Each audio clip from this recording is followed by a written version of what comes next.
കേരളത്തെ സ്വപ്നം കാണുന്നവരുടെ നാടാണ് ജാർഖണ്ഡ് തലസ്ഥാനമായ റാഞ്ചിയിൽ നിന്ന് 375 കിലോമീറ്റർ അകലെയുള്ള ഗോഡ. മനുഷ്യക്കടത്തിന്റെ കേന്ദ്രമായ ജാർഖണ്ഡിനെ ഞെട്ടിച്ച ഏറ്റവും ഒടുവിലെ സംഭവത്തിന്റെ പ്രഭവ കേന്ദ്രം. ഇവിടുത്തെ കുഞ്ഞുങ്ങളെ രക്ഷിതാക്കൾ അനാഥരെന്ന മുദ്രകുത്തി കേരളത്തിലേക്ക് അയക്കാൻ കാരണമെന്ത്? സാമൂഹികവും സാംസ്കാരികവുമായി തീർത്തും വ്യത്യസ്തമായ സാഹചര്യങ്ങളിലേക്ക് കുഞ്ഞുങ്ങൾ പറിച്ചു നടപ്പെടുന്നതിന് കാരണമെന്ത്? മികച്ച വിദ്യാഭ്യാസം നൽകുക മാത്രമാണോ ഇതിന് പിന്നിലുള്ളവരുടെ ലക്ഷ്യം? ഗോഡയിലേക്കുള്ള യാത്രയിൽ ഒരുപാട് ചോദ്യങ്ങൾക്ക് ഉത്തരം തിരിയാനുണ്ട്. സ്വാഗതം.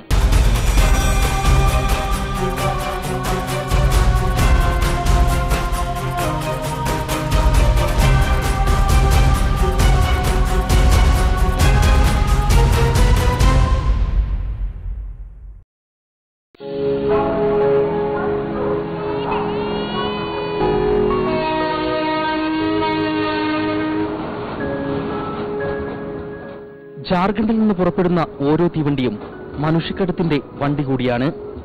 അപരിചിത നാടുകളിലേക്ക് പലരുടെയും വാഗ്ദാനങ്ങൾ വിശ്വസിച്ച് ചതിക്കപ്പെടുന്നവരുടെ യാത്രകൾ ഈ വണ്ടികളിൽ നിന്ന് തുടങ്ങുന്നു.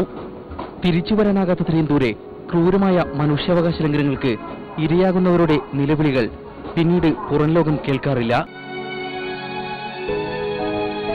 തൊഴിൽ തേടിയുള്ള കൂട്ടപലായനത്തിന് വർഷങ്ങളായി സാക്ഷ്യം വഹിക്കുന്ന ജാർഖണ്ഡിനെ പക്ഷേ ഇക്കഴിഞ്ഞ 11-ാം തീയതി മറക്കാനാകില്ല.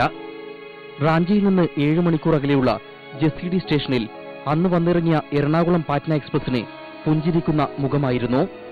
ആശങ്കയുടെയും ഭയത്തിന്റെയും 21 ദിവസങ്ങൾക്കിപ്പുറം കേരളത്തിലെ അനാഥാലയങ്ങളിലേക്ക് കൊണ്ടുപോയ കുട്ടികളിൽ 119 പേർ തിരിച്ചെത്തിയത് ഈ വണ്ടിയിലാണ്.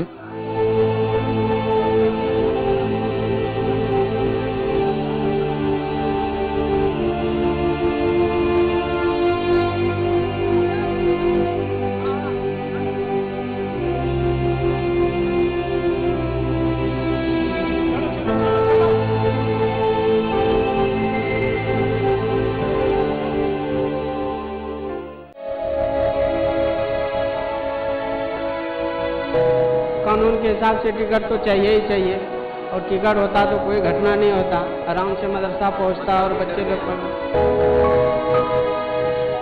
ഒരു ഉല്ലാസയാത്രയുടെ തോന്നലായിരുന്നു അന്ന് കുട്ടികൾക്ക്. ഗോഡയിൽ നിന്ന് 480 പേർ, ബീഹാർ ജാർഖണ്ഡ് അതിർത്തിയിലെ ഭാഗൽപൂർ അടക്കമുള്ള മേഖലകളിൽ നിന്നുള്ള 120 കുട്ടികളും അന്നത്തെ പാറ്റ്ന എറണാകുളം എക്സ്പ്രസിലുണ്ടായിരുന്നു. ഗോഡ ജില്ലയിലെ മഹാഗാമ, പത്തർഗാമ, ബസന്ത്ഗാമ, മെഹർഗാമ ബ്ലോക്കുകളിലെ ഇത്രയും കുട്ടികളെ തീർത്തും അപരിചിതമായ നാടുകളിലേക്ക് അയക്കുമ്പോൾ രക്ഷിതാക്കളുടെ മനസ്സിൽ വലിയ സ്വപ്നങ്ങളായിരുന്നു.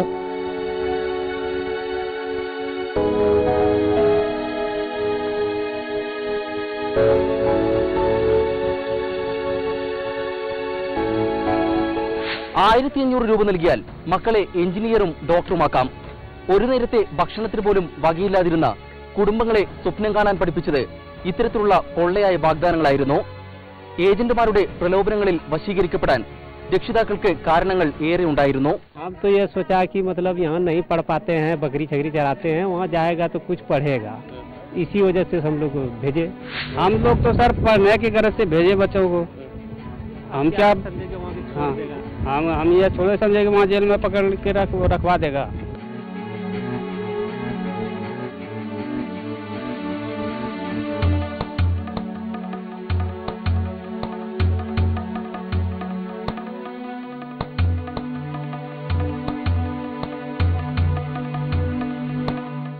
പത്തർഗാമയിൽ കണ്ട അബ്ദുൾ റസാഖിനെ പോലെ ഓരോ ഗ്രാമത്തിലും കുഞ്ഞുങ്ങളുടെ വരവ് കാത്തിരിക്കുന്ന ഒരുപാട് രക്ഷിതാക്കൾ.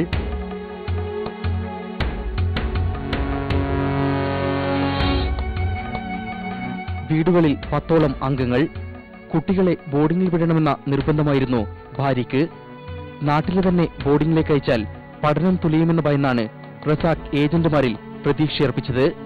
1500 രൂപ വീതം നൽകി 7 വയസ്സുള്ള മകൻ ഇമ്രാനെയും 5 വയസ്സുള്ള മകൾ സൈനയും അബ്ദുൾ റസാഖ് കേരളത്തിലേക്ക് അയച്ചു. 2600 കിലോമീറ്റർ അകലെയുള്ള കോഴിക്കോട്ടേക്ക് കുട്ടികളെ അയച്ച രക്ഷിതാക്കളുടെ കഥ ഏറെക്കുറെ ഒന്നാണ്. വിദ്യാഭ്യാസത്തിന്റെ നിലവാരമില്ലായ്മ, മേഖലയുടെ പിന്നോക്കാവസ്ഥ, കുട്ടികളെ പഠിപ്പിക്കാൻ സാമ്പത്തികമായി സാധിക്കാത്ത സാഹചര്യം. ഞങ്ങൾ കണ്ട 20-ലേറെ കുടുംബങ്ങൾക്കും പറയാനുണ്ടായിരുന്നു ഇതിൽ ഒന്നിൽ കൂടുതൽ കാരണങ്ങൾ. भेज रहा है तो आप भी भेज दीजिए उसके संग में, डॉक्टर बनेगा, इंजीनियर बनेगा, यही बोला। तो हम भी सोचे कि भाई चलो किसी तरह से कर्जा वर्जा करके दे दें, 2 बच्चे को पढ़ाने के लिए। देख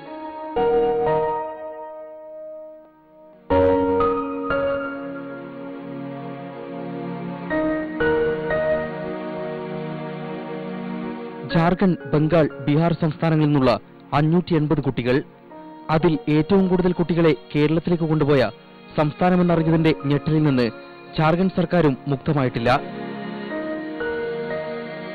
യഥാർത്ഥത്തിൽ കേരളത്തിലേക്കുള്ള കുട്ടികളുടെ പോക്കുവരവുകൾ ഗോഡയ്ക്ക് ഒരിക്കലും രഹസ്യമായിരുന്നില്ല. കുട്ടികളെ കേരളത്തിലേക്ക് പഠിക്കാൻ അയച്ചുവെന്നത് രക്ഷിതാക്കൾ അഭിമാനത്തോടെ പറഞ്ഞു നടന്ന കാര്യമാണ്.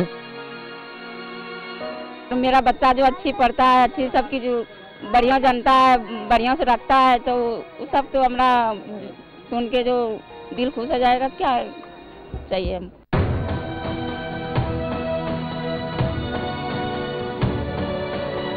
വിദ്യാഭ്യാസപരമായി മുന്നിൽ നിൽക്കുന്ന സംസ്ഥാനമെന്ന കേരളത്തിന്റെ മേന്മകൾ നിരത്തിയാണ് ഏജന്റുമാർ രക്ഷിതാക്കളെ കാൻവാസ് ചെയ്തത്. ഏതാനും വർഷങ്ങൾ കൊണ്ട് ഗോഡയിൽ കേരളം ചെലുത്തുന്ന സ്വാധീനം ഓരോ മേഖലയിലും എളുപ്പം കണ്ടറിയാം. ജാർഖണ്ഡിൽ കേരളത്തിന് എത്രമാത്രം മാർക്കറ്റുണ്ടെന്ന് ഈ ബോർഡിൽ നിന്ന് വ്യക്തമാകും. പുതുതായി തുടങ്ങാൻ പോകുന്ന സ്കൂളിന്റെ പരസ്യവാചകം തന്നെ കേരളത്തിൽ നിന്നുള്ള അധ്യാപകർ നടത്തുന്ന സ്കൂൾ എന്നതാണ്. ഗോഡയിൽ നിന്നാണ് ഈ കാഴ്ച. കുട്ടികളെ അന്യനാട്ടിലേക്ക് അയച്ചതിന് രക്ഷിതാക്കൾ പറയുന്ന ഈ കാരണങ്ങൾ പൊടുന്നനെ ഉണ്ടായതല്ല. പിന്നോക്കാവസ്ഥയും സർക്കാരുകളുടെ അവഗണനയും കൊണ്ട് കാലങ്ങളായി ഉണ്ടാക്കപ്പെട്ടതാണ്.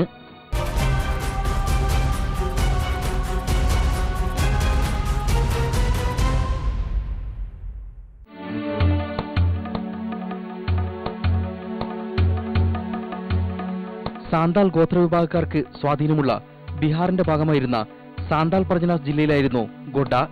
സാമൂഹ്യ സാമ്പത്തിക സൂചികകളിൽ ഏറെ പിന്നിലെന്ന് കണക്കുകളുടെ സാക്ഷ്യം. 2011 സെൻസസ് പ്രകാരം ആകെയുള്ള 13,13,000 പേരിൽ 44% നിരക്ഷരർ. സ്ത്രീകൾക്ക് വിദ്യാഭ്യാസം നിഷേധിക്കപ്പെട്ടതുകൊണ്ട് തന്നെ 56% പേരും വിദ്യാലയങ്ങളുടെ പടി കയറിയിട്ടില്ല. രാജ്യത്തെ 280 പിന്നോക്ക ജില്ലകളിൽ ഉൾപ്പെടുത്തി കേന്ദ്ര സർക്കാർ പ്രത്യേക ധനസഹായം നൽകുന്നുണ്ട് ഗോഡയ്ക്ക്.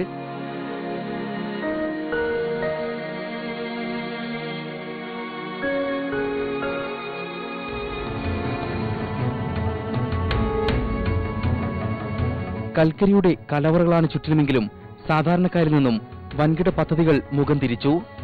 വൻ കൽക്കരി നിക്ഷേപമുള്ള രാജ്മഹൽ പാടങ്ങളിൽ പ്രതീക്ഷയർപ്പിച്ചിരുന്ന ജനങ്ങൾക്ക് ഭൂമി നഷ്ടമായതല്ലാതെ മറ്റൊന്നും പകരം കിട്ടിയിട്ടില്ലെന്ന് പ്രശസ്ത പത്രപ്രവർത്തകൻ സായ്നാഥിന്റെ അന്വേഷണത്തിൽ തെളിഞ്ഞതാണ്. കൽക്കരി കമ്പനിയിലെ ഉദ്യോഗസ്ഥരുടെ മക്കൾക്ക് പഠിക്കാൻ വൻകിട വിദ്യാലയങ്ങളുണ്ടെങ്കിലും പിന്നോക്കക്കാർക്കും ന്യൂനപക്ഷ സമുദായാംഗങ്ങൾക്കും ആശ്രയം സർക്കാർ വിദ്യാലയങ്ങൾ മാത്രം. സംസ്ഥാനത്ത് തന്നെ ആവശ്യത്തിന് സൗകര്യങ്ങളുള്ളതിനാൽ കുട്ടികൾ എന്തിന് മറുനാട്ടിലേക്ക് പോകണമെന്നാണ് ജാർഖണ്ഡ് സർക്കാരിന്റെ ചോദ്യം. പക്ഷേ വസ്തുതകളും കണക്കുകളും നൽകുന്ന ചിത്രം മറ്റൊന്നാണ്. എനിക്ക് പിന്നിൽ കാണുന്ന ഈ UP സ്കൂളിൽ ആവശ്യത്തിന് അധ്യാപകരില്ലാത്തതിനാൽ പഠനം മുടങ്ങിയിരിക്കുന്ന അവസ്ഥ. ആരോഗ്യ സാമൂഹ്യ മേഖലകളിലും സംസ്ഥാനം ഏറെ പിന്നിലെന്ന് കണക്കുകളിൽ നിന്ന് വ്യക്തം. മറ്റ് സംസ്ഥാനങ്ങളിലേക്ക് പഠനത്തിനും തൊഴിലിനുമായി കുട്ടികളെ കൊണ്ടുപോകുന്നതിന്റെ കാരണവും മറ്റൊന്നല്ല. कुछ बच्चे यहाँ खेत खलिहान में चले जाते हैं, कुछ बच्चे हम घरेलू काम में फंस जाते हैं, और जब वो बच्चा घरेलू काम से फुर्सत हुए तो फिर दूसरा बच्चा किसी न किसी काम में एंगेज हो जाता है. इस तरह से कुछ बच्चे उसमें अब्सेंट रहते हैं. കുട്ടികൾ കേരളത്തിലേക്ക് പോയി തുടങ്ങിയ 6 വർഷം മുമ്പുള്ള മാനവ വിഭവശേഷി മന്ത്രാലയത്തിന്റെ കണക്കുകൾ ഇങ്ങനെ. ഗോഡയിൽ ആകെയുള്ളത് 1773 സ്കൂളുകൾ. ഒരു കുട്ടിക്ക് 48 അധ്യാപകനെന്ന അനുപാതം പ്രൈമറി തലത്തിൽ. UP തലത്തിൽ 52 കുട്ടികൾക്ക് ഒരധ്യാപകൻ. ഇത് യഥാക്രമം ഒരു കുട്ടിക്ക് 35ഉം 30ഉം ആകണമെന്നാണ് വിദ്യാഭ്യാസ അവകാശ നിയമം അനുശാസിക്കുന്നത്. മുസ്ലിം സമുദായത്തിൽ നിന്നുള്ള 17% പേരെ സർക്കാർ വിദ്യാലയങ്ങളിൽ പ്രവേശനം തേടുന്നുള്ളൂ. हाई स्कूल में चपरासी के बल पर झाड़ू होता है, टीचर नहीं है. प्राइमरी स्कूल में बहुत स्कूल में पारा टीचर से स्कूल चल रहा है. बहुत ऐसे टीचर ताला लोग है ना. जब ताला लोग है, चपरासी है, जहाँ शिक्षक ही नहीं है, ऑटोमेटिक बात है कि पढ़ाई नहीं होगा. കുട്ടികൾ വിദ്യാലയങ്ങളിലേക്ക് പോകുന്നത് പുസ്തകവുമായല്ല, ഉച്ചക്കഞ്ഞിക്കുള്ള പാത്രങ്ങളുമായി.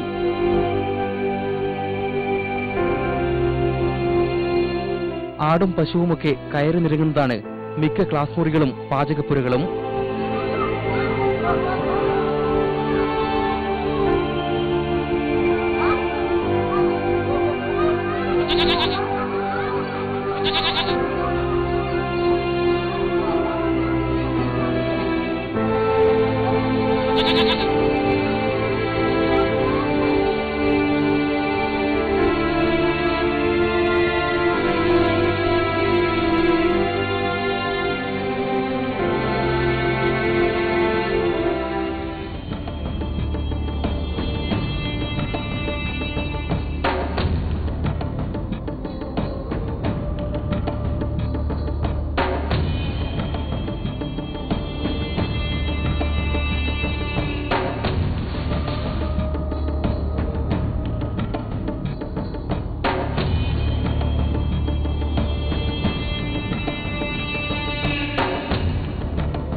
കേരളത്തിലേക്ക് പോകും മുമ്പ് ഗൊഡയിലെ കുട്ടികൾ ഒഴുകിയിരുന്നത് ഉത്തർപ്രദേശ്, മധ്യപ്രദേശ്, ഡൽഹി സംസ്ഥാനങ്ങളിലെ മദ്രസകളിലേക്കായിരുന്നു. രേഖകളില്ലാതെ കുട്ടികളെ എത്തിച്ചതിന് പിടിയിലായ ഷക്കീലാണ് ആദ്യമായി കുട്ടികളെ കേരളത്തിലേക്ക് കൊണ്ടുപോയത്. അന്ന് പോയവർ അവധിക്ക് തിരിച്ചെത്തിയപ്പോൾ നാട്ടിലാകെ പടർന്ന കഥകൾ കേരളത്തെ രക്ഷിതാക്കളുടെ ഇഷ്ടകേന്ദ്രമാക്കി. മാസം 200 രൂപ നൽകിയുള്ള ട്യൂഷൻ മാത്രമാണ് എന്തെങ്കിലും പഠിക്കണമെങ്കിൽ ആശ്രയം. സ്റ്റൈപ്പൻഡ് പോലും പിടിച്ചെടുക്കുന്ന അധ്യാപകരെയാണ് ഇവിടുത്തെ കുട്ടികൾക്ക് പരിചയം. ट्यूशन में जो भी होता है बढ़िया होता है और क्लास का स्कूल में टीचर स्टाइपेंड मिलता है वो भी अपने पास रख देता है, तो साइकिल भी अपने घर में रख रहता है.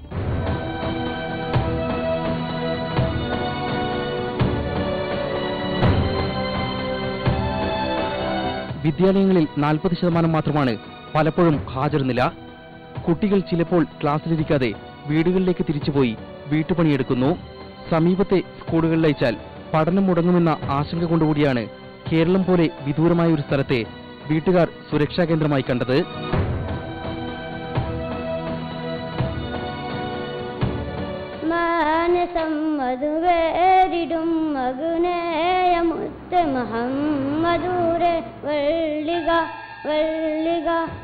അനാഥാലയത്തിലെ പഠനരീതിയെ പ്രകീർത്തിക്കുമ്പോൾ തന്നെ ചില മാതാപിതാക്കളിൽ നിന്ന് ആചാരങ്ങൾ നിഷ്കർഷിക്കുന്നതിനെതിരായ വിയോജിപ്പുകൾ കേൾക്കാനായി. ഗ്രാമങ്ങളിൽ നിന്ന് കേരളത്തിലേക്ക് പോയ ദിയോബാന്ദ് വിഭാഗത്തിലുള്ള കുട്ടികൾക്കുമേൽ യാഥാസ്ഥിതികമായ ബറൈൽവി ആചാരരീതികൾ അടിച്ചേൽപ്പിക്കാൻ ശ്രമം നടക്കുന്നുവെന്നാണ് ഇവരുടെ ആക്ഷേപം.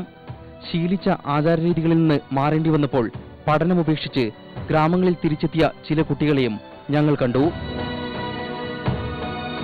എന്താ പേരെന്താണ്? എത്ര വർഷം പഠിച്ചിരുന്നു കേരളത്തില്?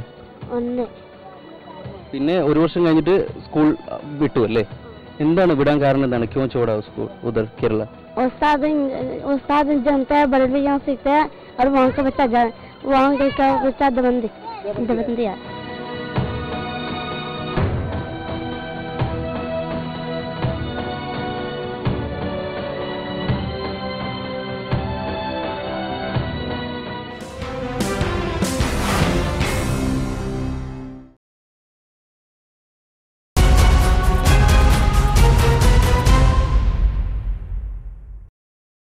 മാതാപിതാക്കളുടെ പരിചരണം ആവശ്യമുള്ള ഘട്ടത്തിൽ കുട്ടികളെ അനാഥരെന്ന് മുദ്രകുത്തി മറുനാട്ടിലേക്ക് അയച്ചത് നിയമലംഘനമെന്ന് സർക്കാരും പോലീസും. മനുഷ്യക്കടത്തിന്റെ ക്രൂരമുഖം കണ്ട ജാർഖണ്ഡിന് ഇതുവരെയും ഈ നീക്കത്തിന്റെ പൊരുൾ അറിയാനായിട്ടില്ല. കുട്ടികൾ തിരിച്ചെത്തുമ്പോൾ ഇക്കാര്യത്തിൽ സർക്കാരിനും മാതാപിതാക്കൾക്കും ഭിന്നാഭിപ്രായങ്ങൾ.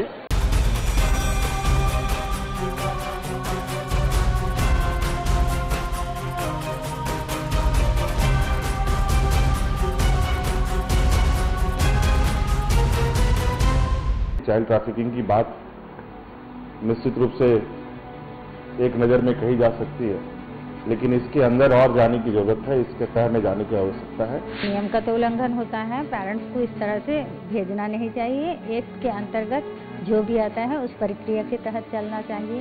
According to your information, this is a clear case of trafficking. It's a clear case of trafficking.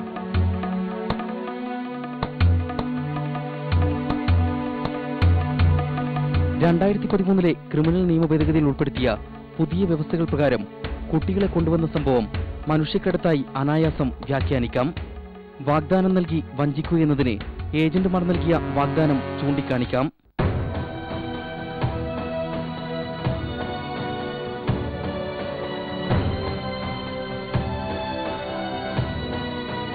ജാർഖണ്ഡിലെ മനുഷ്യക്കടത്ത് കേസുകളിൽ നിന്ന് ഈ സംഭവം വ്യത്യസ്തമാകുന്നത് 3 തരത്തിലാണ്. കൊണ്ടുപോയത് ആദിവാസി ഗോത്രവിഭാഗക്കാരെയല്ല, നിർബന്ധിത ജോലിയോ ബാലവേലയോ അല്ല ലക്ഷ്യം. പെൺകുട്ടികളെ മാത്രമല്ല കൊണ്ടുപോയത്. കുട്ടികളെ കടത്തിയതിന് മതിയായ രേഖകളില്ലെന്നാണ് പോലീസിന്റെ കണ്ടെത്തൽ.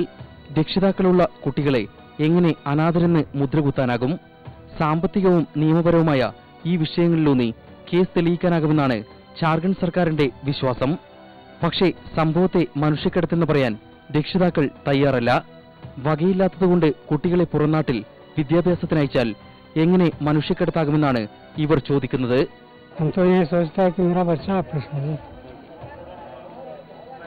और कुछ नहीं चाहते. 2 लड़के हैं मेरे,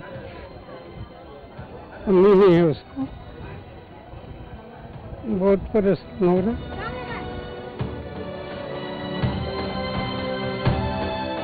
ഗൊഡയിലെ സാമൂഹ്യ സാമ്പത്തിക പശ്ചാത്തലം നേരിട്ടറിയുന്ന ഉദ്യോഗസ്ഥർ വിദ്യാഭ്യാസത്തിനായി കുട്ടികളെ അയക്കുന്നുവെന്ന നിലയിലെ കാര്യങ്ങളെ കാണുന്നുള്ളൂ. വീടുകളിലെത്തി നേരിട്ട് പരിശോധന നടത്തിയ ശേഷവും മറിച്ചൊരു തീർപ്പിന് ജില്ലാ ഭരണകൂടം തയ്യാറല്ല. लोग यहाँ से अपनी आजीविका कमाने के लिए यहाँ से दूसरे राज्यों में जाते हैं, तो इसको यदि आप ट्रैफिकिंग कहें तो मेरे ख्याल से बहुत सही नहीं होगा. बहुत बार उनके गार्जियन भी चाहते हैं कि यहाँ से जाएं. ट्रैफिकिंग का केस प्राइमा फेसी इसलिए स्पष्ट रूप से भी नहीं कहा सकते क्योंकि इसके पहले ऐसे कोई वारदात यहाँ पे नहीं हुए हैं.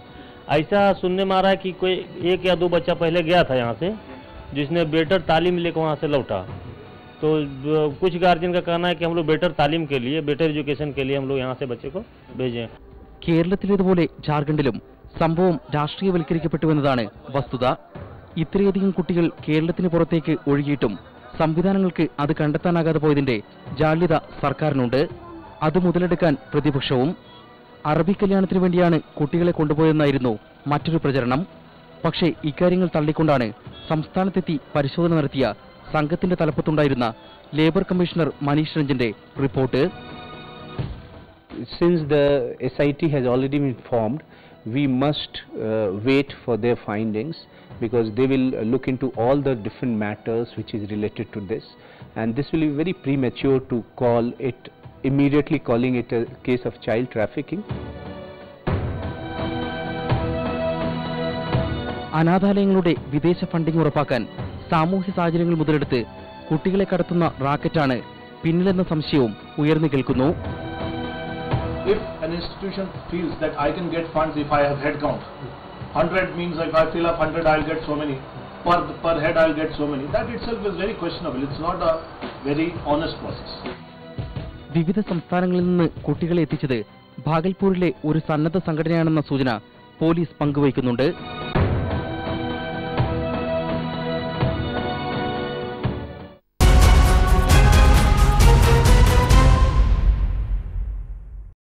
കുട്ടികൾ തിരിച്ചെത്തിയതിന്റെ ആശ്വാസമുണ്ട് ഗൊഡയിലെ ഗ്രാമങ്ങളിൽ. ആ ആശ്വാസം പക്ഷേ ഏത് നിമിഷവും ആശങ്കകൾക്ക് വഴിമാറാം. പ്രഖ്യാപനങ്ങൾ നടപ്പാക്കിയ ചരിത്രമല്ല ജാർഖണ്ഡ് സർക്കാരിനുള്ളത്. പക്ഷേ കുട്ടികളുടെ സാമൂഹികവും വിദ്യാഭ്യാസപരവുമായ പുനരധിവാസത്തിൽ വീഴ്ച അരുത്. അങ്ങനെ വന്നാൽ രക്ഷിതാക്കളും കുട്ടികളും ചെന്ന് വീഴുന്ന ചതിക്കുഴികൾക്ക് ആഴമേറും.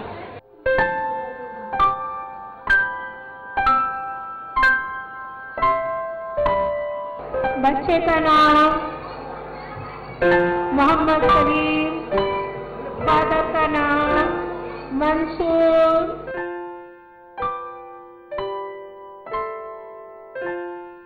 अभी क्या करेगा? अभी पढ़ने के लिए भेजेंगी, फिर और क्या करेंगे? यहाँ पे यहाँ पर भेजेंगी, जहाँ मर्जी होगा माँ भेजेंगी, जहाँ सुबह क्या देखेंगी माँ भेजेंगी बच्ची को. हम लोग तो गरीब हैं, हमको पैसा भी नहीं है खुद में, तो हम कैसे पढ़ाएंगी बच्चा को?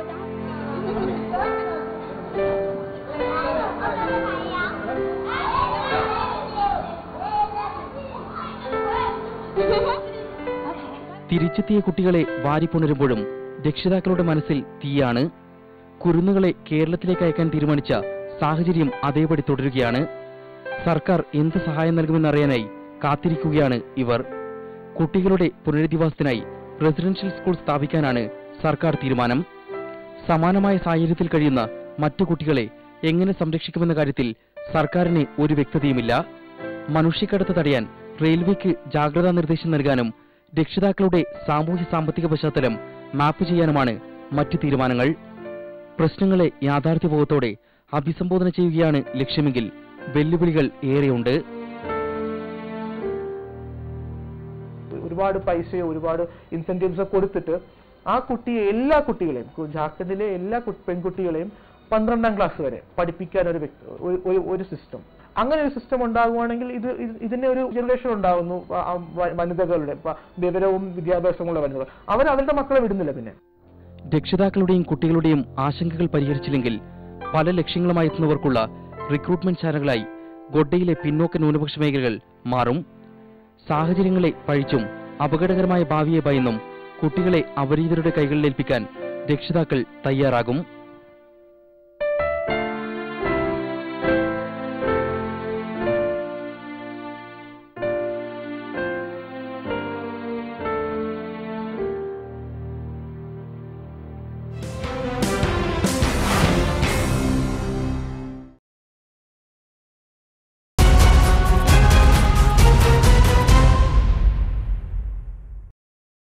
ഓരോ വർഷവും നൂറുകണക്കിന് മനുഷ്യക്കടത്ത് കേസുകളാണ് സംസ്ഥാനത്ത് രജിസ്റ്റർ ചെയ്യപ്പെടുന്നത്. ഓരോ പിന്നോക്ക ഗ്രാമത്തിനും പറയാനുണ്ടാകും കാണാതായവരെ പറ്റിയുള്ള കഥകൾ. ഇത്തരം കേസുകളിൽ പലപ്പോഴും ഇരകൾക്കും കുടുംബാംഗങ്ങൾക്കും നീതി നിഷേധിക്കപ്പെടുന്നു.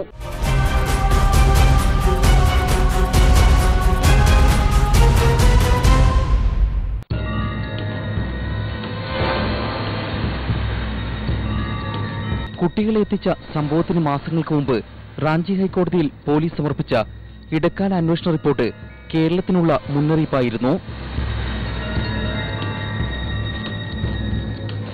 ഡൽഹി ആസ്ഥാനമായ ഡോൺ ബോസ്കോ ടെക് കേരളത്തിലെ പ്രമുഖ വ്യവസായ സ്ഥാപനമായ കിറ്റെക്സിനു വേണ്ടി 18നും 24നും ഇടയിൽ പ്രായമുള്ള പെൺകുട്ടികളെ എത്തിച്ച സംഭവം മനുഷ്യക്കടത്താകാമെന്ന് റിപ്പോർട്ടിൽ പറയുന്നു. ഗർഭപരിശോധനയ്ക്ക് വിധേയരാക്കി യുവതികളെ തിരഞ്ഞെടുക്കുന്നതിനിടെയാണ് വിവരം പുറത്തറിഞ്ഞത്. സംഭവത്തെപ്പറ്റി ആദ്യം അന്വേഷിച്ച വനിതാ കമ്മീഷൻ സംഘത്തിലെ അംഗം അജന്ത സിംഗ് ലൈംഗിക വ്യാപാരത്തിന്റെ സാധ്യതകളിലേക്കാണ് വിരൽ ചൂണ്ടുന്നത്. After 1 month they came back, 2 girls, and they both are pregnant. And can you tell me why they are pregnant? There is no answer. 13 വർഷം മുമ്പ് രൂപീകരിക്കപ്പെട്ട ജാർഖണ്ഡിൽ നിന്ന് ഇതുവരെയുള്ള മനുഷ്യക്കടത്തുകളെപ്പറ്റി ഇരകളെ രക്ഷപ്പെടുത്തുമ്പോൾ മാത്രമാണ് പുറം ലോകം അറിഞ്ഞത്. ഓരോ ദിവസവും പിന്നോക്ക ഗോത്രമേഖലകളിൽ നിന്നുള്ള പെൺകുട്ടികളും യുവതികളും ഡൽഹിയടക്കമുള്ള നഗരങ്ങളിലേക്ക് പലായനം ചെയ്യുകയാണ്. 2001 ശേഷം സംസ്ഥാനത്ത് രജിസ്റ്റർ ചെയ്ത മനുഷ്യക്കടത്ത് കേസുകളുടെ എണ്ണം 252. 414 പെൺകുട്ടികളെ രക്ഷപ്പെടുത്തി. കുറ്റപത്രം സമർപ്പിച്ചത് 181 കേസുകളിൽ. 4 കേസുകളിൽ അന്വേഷണം തുടരുന്നതേയുള്ളൂ. 2012 5 പ്രതികളെ റാഞ്ചി കോടതി 10 വർഷം തടവിന് വിധിച്ചതാണ് ലഭിച്ച പരമാവധി ശിക്ഷ. 181 പ്ലേസ്മെന്റ് ഏജൻസികളാണ് യുവതികളെ വേശ്യാവൃത്തിക്കടക്കം കടത്താൻ സംസ്ഥാനത്ത് വലവിരിച്ചിരിക്കുന്നത്. ഇതിന്റെ തലപ്പത്തുള്ള 34 പേരുടെ വിശദാംശങ്ങൾ സന്നദ്ധ സംഘടനകൾ പോലീസിന് കൈമാറിയിട്ടുണ്ട്. സർക്കാർ പരാജയപ്പെടുന്നിടത്ത് കുട്ടികളെയും യുവതികളെയും ജീവിതത്തിലേക്ക് തിരിച്ചുകൊണ്ടുവരാൻ സന്നദ്ധ സംഘടനകളാണ് തുണയാകുന്നത്.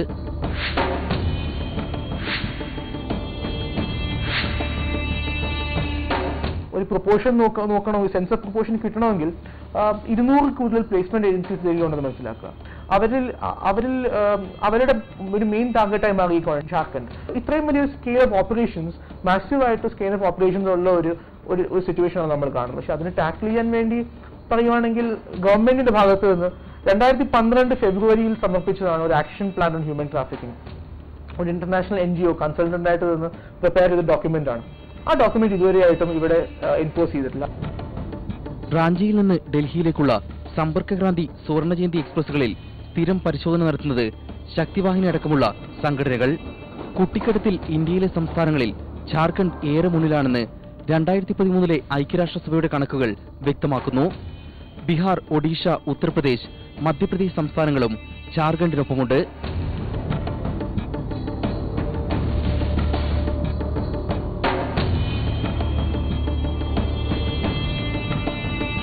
ഡൽഹിയിലേക്ക് കടത്തുന്ന കുട്ടികളെ 30,000 മുതൽ 45,000 രൂപ വരെ മുൻകൂറായി വാങ്ങിയാണ് ഏജന്റുമാർ ആവശ്യക്കാർക്ക് വിൽക്കുക. 15,000 രൂപ ഏജൻസി ചാർജും ഈടാക്കും.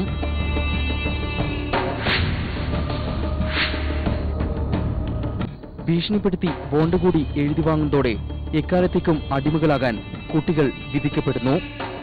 ലൈംഗിക ചൂഷണത്തിനും അവയവ വ്യാപാരത്തിനും കുട്ടികൾ ഇരയാകുന്നുവെന്ന് പല കേസുകളിലും തെളിഞ്ഞതാണ്. खाली मेहनत करने के लिए नहीं खरीदते हैं, उनको हर तरह से उनका लोग उपयोग करते हैं, है ना। वो हो सकता है सेक्स वर्कर के रूप में कहीं काम कर रही होंगी, हो सकता है वो किसी पर्टिकुलर किसी व्यक्ति के लिए मतलब उनके सेक्स सेटिस्फेक्शन के लिए काम कर रही होंगी. तो इसमें मतलब इसमें तो कहिए तो पूरा ही मतलब हम लोग का शक जाता है. ഓരോ വർഷവും ദീപാവലിക്ക് ശേഷമാണ് ജാർഖണ്ഡിൽ നിന്നുള്ള കുട്ടികളുടെയും യുവാക്കളുടെയും സ്ത്രീകളുടെയും കൂട്ടപലായനം ആരംഭിക്കാറ്. മഴക്കാലമാകുമ്പോഴേക്കും ചിലരൊക്കെ തിരിച്ചെത്തും. ഒറ്റവില കൃഷി മാത്രമുള്ള സംസ്ഥാനത്തെ വിളവെടുപ്പിനായി വലിയ മോഹങ്ങളുമായി അപരിചിതർക്കൊപ്പം പോയ സ്വന്തക്കാർക്കായി ഓരോ മഴക്കാലത്തിന് ശേഷവും വീടുകളും ഗ്രാമങ്ങളും കാത്തിരിപ്പ് തുടരും. എന്തുകൊണ്ട് ജാർഖണ്ഡ് എന്ന ചോദ്യത്തിന് പിന്നോക്കാവസ്ഥയെന്ന ഉത്തരം എല്ലാ കാലത്തും ഉണ്ടായിരുന്നു. മനുഷ്യക്കടത്ത് കേസുകളിലെ നിയമ നടപടികൾ പലപ്പോഴും പാതി വഴിയിൽ ഉപേക്ഷിക്കപ്പെട്ടു. നിയമപരമായ നടപടികളെക്കാൾ ഉപരി സാമൂഹ്യമായ പരിശോധനയാണ് അടിയന്തരമായും നടക്കേണ്ടത്. സംസ്ഥാനത്ത് തന്നെ മികച്ച വിദ്യാഭ്യാസ സൗകര്യങ്ങളും അവസരങ്ങളും നൽകാൻ കഴിഞ്ഞാൽ മാത്രമേ ജാർഖണ്ഡിലെ പുതുതലമുറയെങ്കിലും മനുഷ്യക്കടത്ത് റാക്കറ്റുകളുടെ ചൂഷണത്തിൽ നിന്നും ദല്ലാൽമാരിൽ നിന്നും മോചിപ്പിക്കാനാകൂ. അതിനുള്ള നടപടികളാണ് ആവശ്യം. എല്ലാ പ്രേക്ഷകർക്കും നന്ദി.